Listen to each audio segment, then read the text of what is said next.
Welcome back to what is the very last episode of this year's Eurovision Song Contest. Well, I mean, the ESCNation 2015 previews. We've done so far 37 songs, and here are the last 3. Now, with me to talk about those, we still have our resident panel member, the awesome Dimi, and he's joined by an even awesomer Diane, and she's also gonna help us decipher what to make of this year's songs. Well, let's start off with the Russian song. It's called A Million Voices, and the artist is Polina Gagarina. When you hear voices, girl, you won't be lonely anymore. Oh, a million voices. Your heart is like a beating drum, burning brighter than the sun. Oh,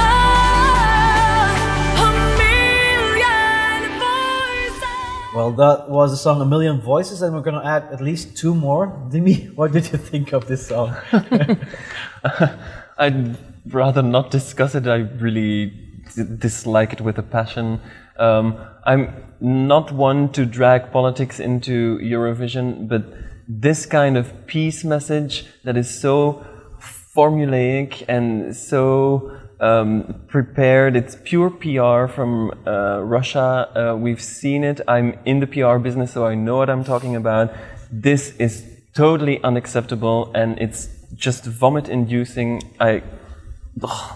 So, but tell us what you really think. I love it. Diane. Well, I think if Coca-Cola doesn't pick it up as like their next, it could make millions for Coca-Cola. Sure. It is saccharine, it's sweet, it's all of the things I don't like. Yeah. And also in the video, I found it very distracting. Those little icy dead people. Children, like Oh, yeah. ghosty, weird children. Did they freaked me scare out. you? Yes. Okay. So that mixed message I found it very So confusing. so I'm kind of almost getting embarrassed that I have to admit that I like it.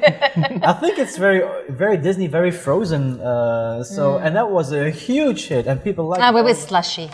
Yeah. Yeah. Okay. So yeah. So what are you guys' points then for this song? Diane, you have some already? She's gonna give it 3.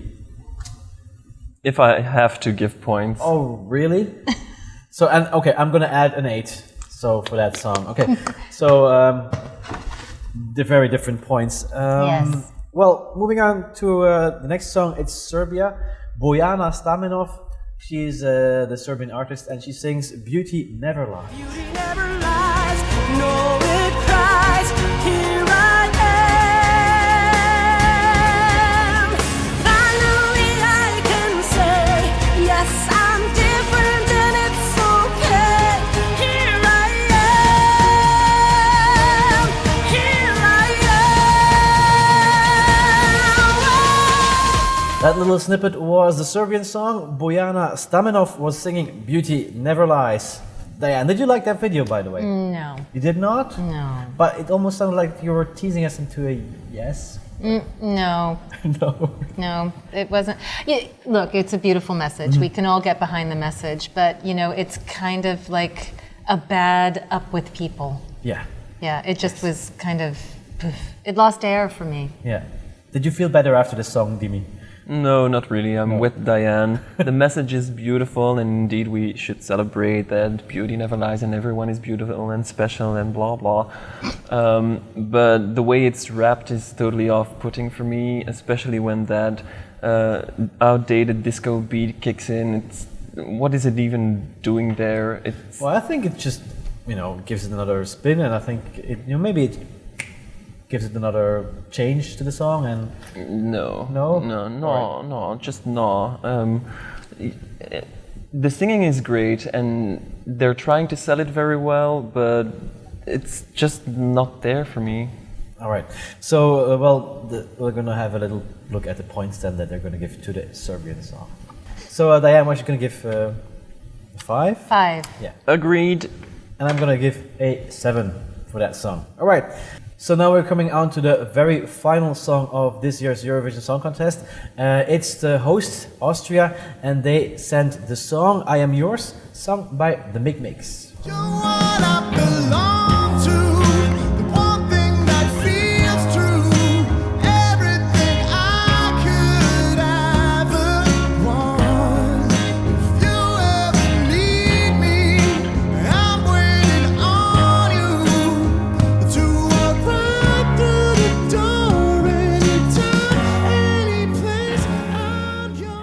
was the Austrian song, I Am Yours. Dimi, are you mine? Or is this song yours? Oh, I am yours. Oh, well, you know there you that go. very well. And I like the song. Yes. It's kind of traditional, but not in a Eurovision way. Yes. So It's very retro vintage. and I think by the looks of him, he tries to be retro vintage as well. Yes. The song isn't that special because you get the feeling that you've heard it somewhere before, and the references could be plenty. Yes. But still, it works for me, and I think it's the way the guy is singing it. He's really involving. His voice is just amazing, and it kind of brings a tranquility to the entire thing, which I really appreciate. It comes across as very genuine, Diane. Do you agree? Yes. Authentic almost? Yeah, I'm not sure authentic. If I would want a little more screaming if it was authentic. I'd want him to try a little harder. I mean, but this is a really nice, smooth cup of tea. You know, I mean, he's gentle. Yeah. He's not pushing too hard. It's kind of, it plays to, I think, a large audience. Absolutely. So might they actually do the double, Dimitri? If we're looking for a very dark horse in this competition, this one could be it. It could come out of nowhere in between all the screaming ballads and the attention-seeking visual presentations. This might just be the simple, effective song that stands out. Right. I agree. So let's have a little look at the points that you get for the Austrian song. I'm gonna go for an 8. Me too. Really? Kindred spirits.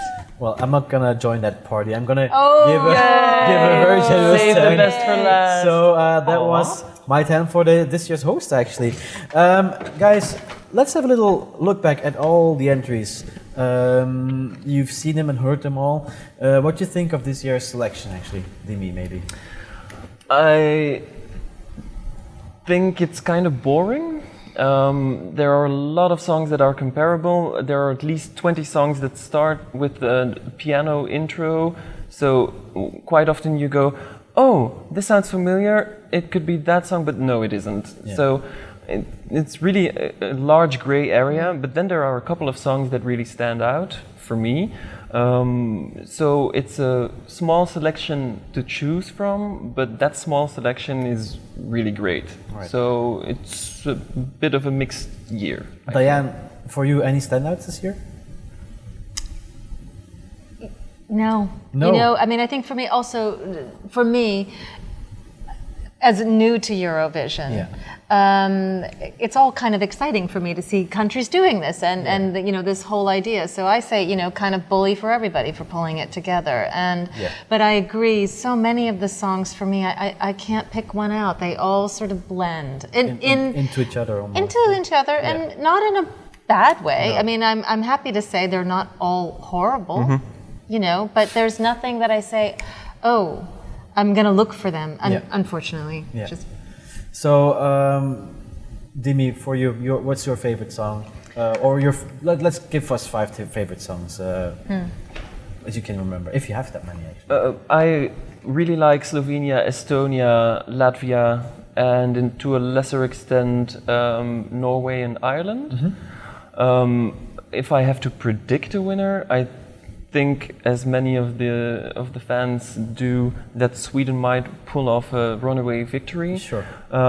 But if people do not really get into the song or think that it's too much like David Guetta, which is an obvious reference for a lot of people, then it might be an open competition for between 6 or 7 songs. Yeah, we all love our open competition. Well, thank you guys for joining us. Thank you. This was really nice to have you here. Dimi, especially you as well for you know, sitting through all of them with me. Thank you for being such a gracious and fantastic host. Well, thank you also. I also want to thank the IFT for graciously letting us to film this here.